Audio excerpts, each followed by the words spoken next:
बिस्मिल्लाहिर्रहमानिर्रहीम अस्सलाम वालेकुम वरहमतुल्लाहि वबरकातुहू।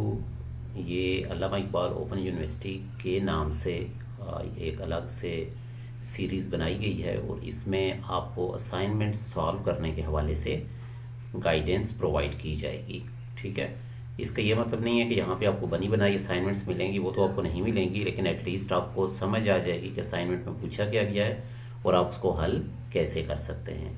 तो इसका आगाज़ कोर्स 1423 से किया जा रहा है आज, और ये आपका जो ऑटम का सेमेस्टर था जो गुजर चुका है अभी और जिसके पेपर्स होने वाले हैं उससे रिलेटेड है। इसी तरह जो नेक्स्ट समर 2021 आएगा उसकी असाइनमेंट भी यहाँ पर अपलोड की जाएगी।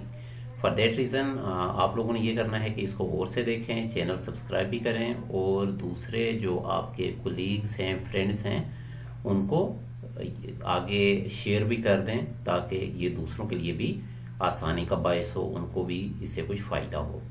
तो फर्स्ट बात करते हैं इसकी। तो सबसे पहले जो भी आप असाइनमेंट देखते हैं, देखें यहाँ से ऊपर वार्निंग दी जाती है। तो वार्निंग किस चीज़ की है कि आपने असाइनमेंट खुद लिखनी है, किसी और से नहीं लिखवानी, और प्लेजरिज्म नहीं होनी चाहिए। ठीक है, प्लेजरिज्म मीन्स कि जब आप किसी की चीज़ छुपा के यानी किसी की चीज़ चोरी करके आप लिख रहे हैं, that is called as plagiarism. तो इस सिलसिले में यूनिवर्सिटी काफ़ी बेहतर इक़दाम कर रही है और इस दफ़ा काफ़ी असाइनमेंट्स जो थी डुप्लीकेट आ रही थी या किसी और से लिखवाई गई थी, तो उनको 0 मार्क्स भी अवार्ड किए गए हैं मास्टर्स लेवल पे, और ग्रेजुएशन लेवल पे भी अब आहिस्ता आहिस्ता कोशिश आप ये करें कि जो लिखें खुद लिखें। ठीक है, और स्पेशली जहाँ तक इंग्लिश की बात है, तो ये जो इंग्लिश आप यहाँ पे पढ़ रहे हैं, it is a functional English, यानी यहाँ पे जो कुछ आप सीख रहे हैं वो आपको अपनी अमली ज़िंदगी में भी काम आएगा। ठीक है, खाली ये मतलब नहीं है कि बस आपने असाइनमेंट लिखनी है, 100 में से कुछ नंबर ले लेना है, पेपर पास कर लेना है। ये तो इस नुक्ते नज़र से निकलें। ठीक है, इससे निकलें। अब ये अल्लामा इकबाल ओपन यूनिवर्सिटी की बुक्स बहुत ही अपडेटेड बुक्स हैं। ठीक है, स्टूडेंट्स या हम लोग आमतौर पर इनको पढ़ते नहीं है। इसी तरह अगर आप अपनी इस बुक को देख लें तो ये अगर आप अच्छी तरह कर लेते हैं तो आपके टेंसेस क्लियर हो जाते हैं, आपने बातचीत कैसे करनी है, लिखना आपने कैसे है, तो सारी चीज़ें इसमें मौजूद है। तो let's move towards questions. First of all question number 1 है। तो क्वेश्चन नंबर 1 क्या है कि पुलिस ने डाकुओं का एक ग्रोह रेड हैंडेड, ठीक है, रेड हैंडेड मीन्स कि रंगे हाथों, यानी वो चोरी में डाके में मसरूफ थे, पुलिस ने उनको पकड़ लिया। अब पुलिस ऑफिसर उनसे इंट्रोगेशन कर रहे हैं। ठीक है, अब 10 सवाल आपने पूछना है कि मीन्स पुलिस उनसे क्या पूछेगी, कोई से 10 क्वेश्चंस। तो ये कोई इतना मुश्किल काम नहीं है। ठीक है, ये आपका जो यूनिट नंबर 1 है जिसमें आपको डिफरेंट टाइप्स ऑफ क्वेश्चंस दिए गए हैं, वहां से आप हेल्प ले सकते हैं। तो अब जो चीज़ आपने याद रखनी हुई है, let's suppose you can ask how did you, कि आपने कैसे। For example how did you enter the house, या आप घर में दाखिल कैसे हुए। अब डिड जब हम कहेंगे तो it means we are talking about past tense. ठीक है, पास्ट टेंस के बारे में, गुजरा हुआ वक्त है उसके बारे में हम पूछ रहे हैं। इसी तरह what have you, do you, अब डू यू होगा तो ये हम प्रेजेंट की बात कर रहे हैं, डिड यू होगा तो ये हम पास्ट की बात कर रहे हैं। तो इस तरीके से आपने ये क्वेश्चन बनाने हैं। बाकी इज एम आर आप इसमें इस्तेमाल कर सकते हैं। ठीक है, हैव हैज आप उनमें यूज कर सकते हैं। तो जो भी आपके यूनिट नंबर 1 में क्वेश्चन दिए गए हैं आप उनसे हेल्प ले सकते हैं। आगे आपका क्वेश्चन नंबर 2 जो है, ये सेक्शन बी है यूनिट नंबर 1 का, जिसमें सिंपल प्रेजेंट टेंस या प्रेजेंट इंडेफिनिट टेंस, जिसमें हम एक हकीकत बयान करते हैं या ओपिनियन बयान करते हैं। अब फैक्ट क्या है? फैक्ट का ये मतलब है कि जो चीज़ आपके सामने मौजूद है, the sun rises in the east, सूरज मशरिक से निकलता है, ये फैक्ट है। ठीक है, लेकिन इसके बरक्स ओपिनियन क्या है? ओपिनियन मेरी मुख्तलिफ हो सकती है, आपकी मुख्तलिफ हो सकती है। For that reason you can say I think, what I think, my point of view is this. तो यहाँ पे आपने role and contribution of Pakistani women in politics. ठीक है, लेट्स सपोज अगर हम इसी टॉपिक की बात करें तो Benazir Bhutto was the prime minister of Pakistan. तो ये क्या होगा? ये फैक्ट है, ये ओपिनियन है? गुड, ये फैक्ट है, चूंकि हकीकत है कि मोहतरमा बेनजीर भुट्टो वो पाकिस्तान की वज़ीर आज़म रही हैं। इसके बरक्स ओपिनियन में देता हूँ, लेट्स सपोज मैं कहता हूँ कि जो ख्वातीन पॉलिटिशियंस हैं उनका किरदार पॉलिटिक्स में बहुत अच्छा रहा है। ठीक है, it's my opinion. May be आप में से किसी की ओपिनियन हो कि नहीं, उनका किरदार अच्छा नहीं रहा। ठीक है, तो वो आपकी ये ओपिनियंस है। So this is the difference between fact and opinion. तो अब जो पेपर में आपका क्वेश्चन आएगा वो टॉपिक कोई और भी हो सकता है, उसमें यानी कोविड-19 के बारे में फैक्ट्स क्या हैं, ओपिनियंस क्या हैं, ये हो सकता है। तो इस तरह क्वेश्चन आपका चेंज भी होके आ सकता है। क्वेश्चन नंबर 3, तो यहाँ पे आपने गेस करना है, ये जो अंडरलाइन हुए वर्ड्स इनको गेस करना है कि इनका मीनिंग क्या है। लाइक आई विटनेस, ठीक है, Faisal is an eye witness of the murder, so he has to answer the questions of the police inspector. अब लेट्स सपोज ना हमें आई विटनेस का मतलब नहीं आता था, अब बाकी अगर हमें मतलब आ रहा है तो हम क्या समझते हैं, उनसे हम अंदाजा लगा सकते हैं जी कि फैसल क्या है, फैसल इज एन, इसका मतलब समझ लें हमें नहीं आ रहा, ऑफ द मर्डर कि वो कत्ल का डैश है। So he has to answer the questions of the police inspector, तो क्या होगा कि उसने सवालों के जवाब देने हैं। अब आई आंख हमें पता है मतलब आंख है, विटनेस हो सकता है कि आपको मतलब ना भी पता हो, लेकिन क्या आंख से हमें एक अंदाजा हो सकता है कि अच्छा हाँ आंख का जिक्र है, इसका मतलब उसने आंखों से देखा है, तो इसका मतलब है चश्मदीद गवाह, ठीक है। तो इस तरीके से आपने अंदाजा लगाना है and you can write about that Faisal was present at that time when the murder happened, for that reason he is the eye witness of the whole incident. तो इस तरह बाकी जुमलों का भी आप अंदाजा कर सकते हैं। देन आपने इनफॉर्मल लेटर लिखना है अपने कजन को, और उन्होंने एसएससी बोर्ड एग्जाम में टॉप किया है, ठीक है। फिर आपने ये भी बताना है कि आगे HSSC higher secondary school certificate या FSC लेवल पे उन्होंने कौन से सब्जेक्ट्स रखने हैं, और लॉजिकल आर्ग्यूमेंट्स भी आपने देने हैं। आपने यानी कजन को कन्विंस करना है लॉजिकल आर्ग्यूमेंट्स है, ठीक है। इससे ये सवालों को समझे सही तरह। अब लॉजिकल आर्ग्यूमेंट्स क्या होते हैं? लॉजिकल आर्ग्यूमेंट्स वो होते हैं कि जो आपकी अकल तस्लीम करे, यानी अगले बंदे को आप बताएं। लेट्स सपोज आप कहते हैं जी आजकल आप अपने कजन को बता रहे हैं कि ठीक है मैट्रिक में आपने बहुत अच्छे नंबर लिए हैं, आगे आप मेडिकल में जाएं। अब लॉजिकली दें आर्ग्यूमेंट, या इस मेडिकल में जाने का ये फायदा है, ये बेनिफिट्स हैं, ठीक है। तो इस तरीके से आपने लॉजिकल आर्ग्यूमेंट्स के साथ उसको देना है। अब इस क्वेश्चन के जो इंपॉर्टेंट पार्ट्स हैं वो क्या है? पहली बात एक फॉर्मल लेटर्स, इनफॉर्मल लेटर्स। अब फॉर्मल लेटर्स कौन से होते हैं? फॉर्मल लेटर्स वो होते हैं कि जो हम अपने से सीनियर को लिखते हैं, यानी उसमें हम यूज ऑफ लैंग्वेज का ख्याल रखेंगे, पंचुएशन का ख्याल रखेंगे, बात करने का स्टाइल हमारा कैसा है, ये चीज हर चीज का हम ख्याल रखेंगे। फिर प्रॉपर उसकी स्टार्टिंग होगी, प्रॉपर एंडिंग होगी, this is the formal letters. और जो आपकी जो एप्लीकेशंस होती हैं they are also the formal letters, यानी यूनिवर्सिटी में आप एप्लीकेशन लिख रहे हैं, हेडमास्टर साहब को लिख रहे हैं, प्रिंसिपल को लिख रहे हैं, किसी अदारे को लिख रहे हैं, किसी डायरेक्टर को लिख रहे हैं, तो basically these applications they are also a form of formal letters. और आगे आ जाते हैं इनफॉर्मल लेटर्स। इनफॉर्मल लेटर्स क्या है? इसमें कोई जरूरत नहीं है कि आप एक प्रॉपर फॉर्मेट को फॉलो करेंगे, ठीक है। आप सिंपल लेट्स सपोज आपके कजन का नाम एक्सन था तो आप सिंपल लिख लेंगे, डियर एक्सन अस्सलाम वालेकुम, I heard about that you have got good first position in SSC exam, many congrats to you, ठीक है। तो अब क्या है कि इसमें कोई उसकी जरूरत नहीं होती कि आपने 90 तुले अल्फाज इस्तेमाल करने हैं।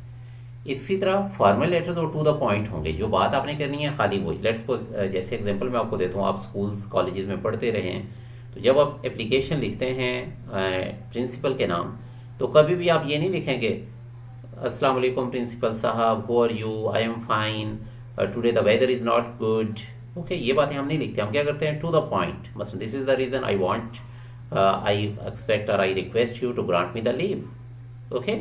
इनफॉर्मल लेटर्स में हम वो टॉपिक भी डिस्कस करेंगे, इररिलेवेंट बातें भी हो सकती हैं इधर उधर की, यानी जैसे चैटिंग होती है, तो वो आप उसमें लिखेंगे। क्वेश्चन नंबर 5, तो यहाँ पे आपने इनके these words are given here, तो एंटीनिम्स आपने इस्तेमाल करने, यानी मुतजाद अल्फाज और उनके जुमले भी बनाने हैं, ठीक है। मुतजाद अल्फाज और उनके जुमले। अब एक मुतरादिफ होते हैं जो सिमिलर हैं, और एक मुतजाद हैं जो कि उल्ट हैं।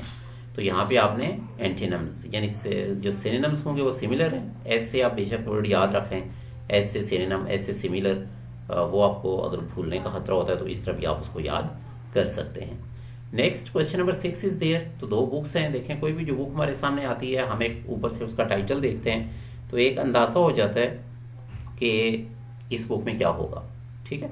So the first one is the foundations of blogging. तो ब्लॉगिंग आपको पता है कि आजकल इंटरनेट के दौर में आप अपना ब्लॉग बना सकते हैं। ब्लॉग मीन्स के एक वेबसाइट टाइप आपको प्रोवाइड कर दी जाती है स्पेस, वहाँ पे आप अपनी एक्सप्रेशन लिख सकते हैं, आप अपना ट्रैवलिंग ब्लॉग बना सकते हैं, फूड के हवाले से ब्लॉग बना सकते हैं, and it's really very popular.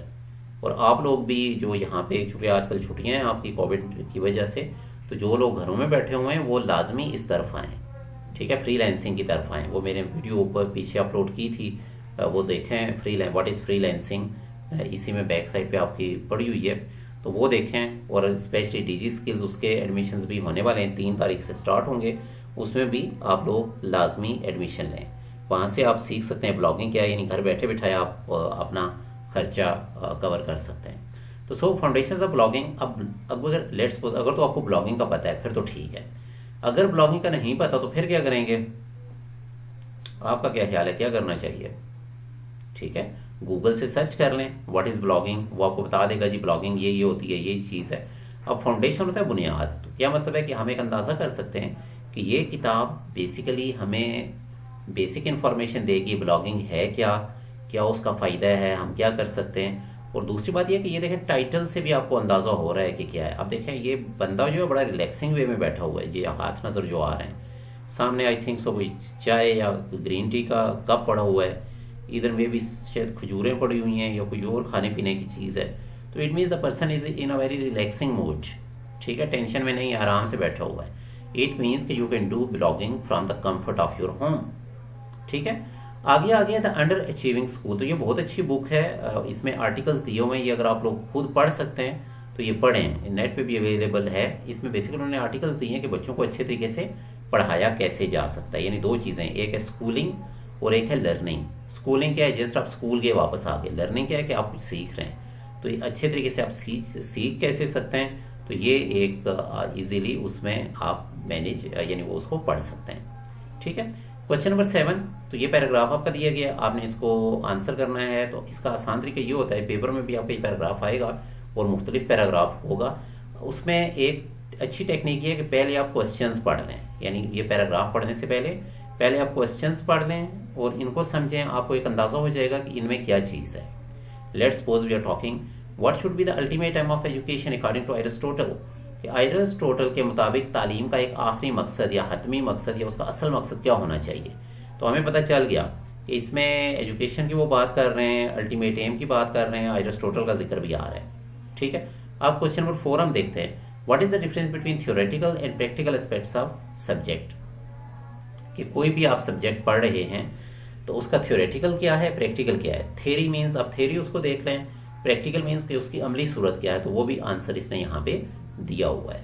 ठीक है, फिर आगे नंबर 8 क्वेश्चन आपका आ गया, तो कोई भी बुक जो आपने पढ़ी है टेक्स्ट बुक्स के अलावा उसका आप रिव्यू लिखेंगे। रिव्यू में हम क्या लिखते हैं, रिव्यू में हम ये लिखते हैं बेसिकली कि किताब किस टॉपिक के बारे में है। ठीक है, इसी तरह राइटर का लिखने का अंदाज कैसा है, स्टाइल कैसा है, किस तरीके से उसने उसको मैनेज किया है, आपको बुक अगर अच्छी लगी है तो क्यों लगी है, तो ये सारी की सारी चीज़ें उसमें मेंशन होंगी। नेक्स्ट आपकी असाइनमेंट नंबर 2 आ गई है, तो 2 में भी 2 चीज़ें आ रही हैं, एक है सर्टेनिटी, एक है ऑब्लिगेशन। सर्टेनिटी मीन्स यकीन होना, ठीक है, I M assure, I am certain that. ठीक है, तो ये इसमें से आपने कुछ जुमले सर्टेनिटी के लिखने हैं 5 और ऑब्लिगेशन के भी 5। ऑब्लिगेशन का क्या मतलब है, जो फर्ज हो, यानी जिसमें आप शुड लगाते हैं, मस्ट लगाते हैं, तो all these are the obligation. आगे आपका ये जॉब एडवर्टीजमेंट आ गई है। लेट्स सपोज चूंकि आप लोगों ने जॉब्स के लिए अप्लाई करना होता है तो उसकी प्रैक्टिस आपको यहाँ पे करवाई गई है। अब सबसे पहले है कौन हमें चाहिए, कंटेंट राइटर चाहिए, ठीक है, जो लिख सके। अब रिक्वायरमेंट्स क्या हैं ये उन्होंने बता दिया कि लिंग्विस्टिक्स और ग्रामेटिकल स्किल्स आपकी होनी चाहिए। ठीक है, आप एनालाइज कर सकें, रिसर्च कर सकें जो भी टॉपिक आपको दिया जा रहा है। ठीक है, इस तरह क्वालिटी कंटेंट और टारगेट आपका पता हो। टारगेट क्या, यानी किसके लिए आप लिख रहे हैं, और कंटेंट आपका क्वालिटी वाइज अच्छा हो। क्रिएटिव अप्रोच हो, ठीक है, यानी ये नहीं है कि वो लिखा है जो है वही उसी तरह प्रोड्यूस कर रहे हैं, क्रिएटिविटी उसमें हो। और passionate and effective in conveying ideas to others, कि आप अपने ख्यालात दूसरों तक अच्छे तरीके से पहुंचा सकें। आप रेलिवेंट कंटेंट काम के मुताबिक आप कर सकेंगे, उसको एनालाइज करेंगे और उस रिव्यू को समराइज भी करनी है, उसकी समरी भी लिखनी है। ठीक है, अब जब आप अच्छा क्वालिफिकेशंस भी हम देख लेते हैं। क्वालिफिकेशन ने क्या है जी कि आप कम्युनिकेशन में हो, इंग्लिश में हो, जर्नलिज्म में हो, 60% मार्क्स, आपकी ग्रेजुएशन होनी चाहिए। एक्सपीरियंस 1 ईयर प्रोफेशनल एक्सपीरियंस हो, कंप्यूटर का आपको थोड़ा बहुत पता होना चाहिए, ओरल कम्युनिकेशन स्किल्स वो आपको हों, और रिटन जो रीडिंग और कॉम्प्रीहेंशन खास तौर पे उस पे आपकी कमांड अच्छी होनी चाहिए। ठीक है, अब now this address is given here. जब हम इसका रिस्पांस लिखेंगे तो हमने इन पॉइंट्स को जहन में रखना है, यानी ये जितने भी आपकी जॉब रिस्पॉन्सिबिलिटीज दी गई हैं तो ये सारी की सारी हमारे जहन में होनी चाहिए। क्वेश्चन नंबर 3, अब आपका फॉर एग्जांपल योर ब्रदर या सिस्टर्स, योर सिबलिंग्स, जिन्होंने आपकी ज़िंदगी में अहम किरदार अदा किया हो, तो आप उनके लिए पैराग्राफ लिखेंगे। लेकिन पैराग्राफ होना को कैसा चाहिए? 2 लफ्ज़ उन्होंने लिखे हुए, ब्रीफ एंड कंसाइज, ठीक है, मुख्तसर हो लेकिन जामे हो, और उसमें अपने अप्रिसिएशन करनी है और थैंकफुलनेस, अपनी शुक्रगुजारी बतानी है। यानी तो उसमें क्या है, I am really thankful to you, ये आप एक्सप्रेशन आप यूज़ कर सकते हैं, ठीक है, and I am grateful to you that you provided me this thing, इस तरह से आप उसमें यूज़ कर सकते हैं। आगे आपने डिस्क्रिप्टिव पैराग्राफ लिखना है, तो इसमें आप किसी फेस्टिवल में गए, किसी मेले में गए, वहाँ पे आपने उन्होंने क्या देखा, विविड इमेज आपने यूज़ करना है। विविड होता है बिल्कुल वाज़ेह, जैसे कोई चीज़ अच्छी लिखी होती है ना, आप कोई सफ़रनामा पढ़ रहे होते हैं, कोई भी चीज़ पढ़ रहे होते हैं, तो आपको लग रहा होता है कि खुद आप उधर मौजूद हैं। तो इस तरह आपने क्या करना है कि विविड इमेज फेस्टिवल का देना है। कैची टॉपिक सेंटेंस हो, कैची मीन्स कि जो ही बंदा उसको पढ़े आगे उसका दिल करे कि मैंने आगे इसकी डिटेल्स पढ़नी है। तो इसमें क्या चीज़ रखनी है? पहली बात तो यह कि ऐसे कैसे लिखना है, ठीक है, sorry it is a paragraph, descriptive paragraph, ऐसे नहीं है, यहाँ पे पैराग्राफ है। तो इसमें से आपने इस चीज़ का ख्याल रखना है कि ऐसे एंड पैराग्राफ, ये जब पेपर में भी आप अटेम्प्ट करेंगे तो आपने उसको इस चीज़ का ख्याल रखना है कि how to write let me का डिस्क्रिप्टिव पैराग्राफ। तो ये पैराग्राफ की बात हो रही है, पैराग्राफ एक ही होगा, चाहे छोटा है लंबा है, वो एक ही पैराग्राफ है, यानी आपने इसके डिफरेंट पैराग्राफ्स नहीं बनाने। तो एक तो ये आपको पता होना चाहिए, पास्ट टेंस हम यूज़ करेंगे जो कि पिछली बात हम बता रहे हैं, और कोहेसिव एंड कोहेरेंट होना चाहिए, यानी उसमें ख्यालात का तसलसल होना चाहिए। इसी तरह आप पढ़ रहे हैं तो अब ये नहीं है कि जो बाद वाली बात है वो पहले आपने लिखी हुई है, पहले वाली बाद में लिखी हुई है, ना कोई समझ आ रही है शुरू कहाँ से हुआ है, एंड कहाँ से हुआ है। तो इन चीज़ों का आपने ख्याल रखना है। फिर आपने अपने वालिद साहब के नाम लेटर ऑफ अपॉलजी लिखना है, माजरत का खत, जिसमें आपके पेपर्स में आप अच्छे नंबर नहीं ले सके, आप रीजंस बताएंगे, व्हाट वाज द रीज़न, तबीयत ख़राब थी और कोई मसला था, और साथ ही आप कहेंगे कि in the next I hope and I assure you that I will achieve good marks in the upcoming exam, ठीक है। तो ये आपने उसी तरह लिखना है। अब नंबर 6 है कि आपके एक फ्रेंड हैं, वो एडमिशन लेना चाहते हैं ओपन यूनिवर्सिटी में, और आपसे पूछना चाहते हैं कि आप ऑलरेडी यहाँ से कर रहे हैं तो आपका एक्सपीरियंस कैसा है, कैसे हम बेहतर तौर पे इससे फ़ायदा उठा सकते हैं। तो you have to give the practical suggestions, ठीक है ना, प्रैक्टिकल सजेशंस देनी है। अब यानी ये सजेशंस नहीं देनी कि जो उसके बस में ही ना हो, ठीक है। तो इसमें आमतौर पे you should, it's better to वगैरह ये चीज़ें आपने लिखनी है।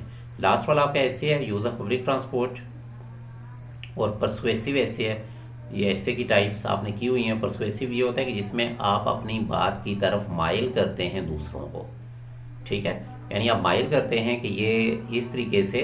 परसुएसिव ऐसे यानी आप कहते हैं कि मेरी बात वाकई वजन है।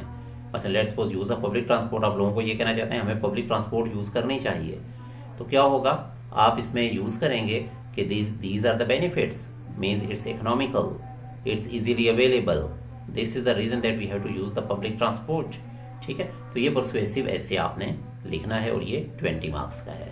और ऐसे कैसे लिखेंगे, वोकेबलरी आपकी स्ट्रांग होनी चाहिए, टेंसेस आपके बेहतर होने चाहिए। So thank you very much, and hopefully ये आपके लिए बेनिफिशियल होगा। अगर किसी पॉइंट की समझ नहीं आती तो आप नीचे नंबर इसके डिस्क्रिप्शन में, वीडियो के डिस्क्रिप्शन में सारी डिटेल्स दी हुई है, आप वहाँ से मुझे मैसेज भी व्हाट्सएप पे कर सकते हैं कि इस क्वेश्चन की समझ नहीं आई, हमें ज़्यादा बेहतर तौर पे समझाया जाए। सो इस तरीके से आप अगर असाइनमेंट्स को क्लियर कर रहे हैं तो पेपर करना भी आपके लिए आसान होगा। सिर्फ रट्टा लगाना छोड़ दें, जस्ट यानी आपने असाइनमेंट लिया और आप थोड़ा सा क्वेश्चन चेंज होकर आता है पेपर में, तो आप लोगों को समझ ही नहीं आ रही होती कि ये कहाँ से आ गया है। So if you are able to understand all these things, it's very beneficial for you. Thanks for watching. Kindly subscribe करें, बेल आइकन भी क्लिक करें, और इसको शेयर भी करना है। So thank you very much, and अस्सलाम वालेकुम व रहमतुल्लाहि व बरकातुहू।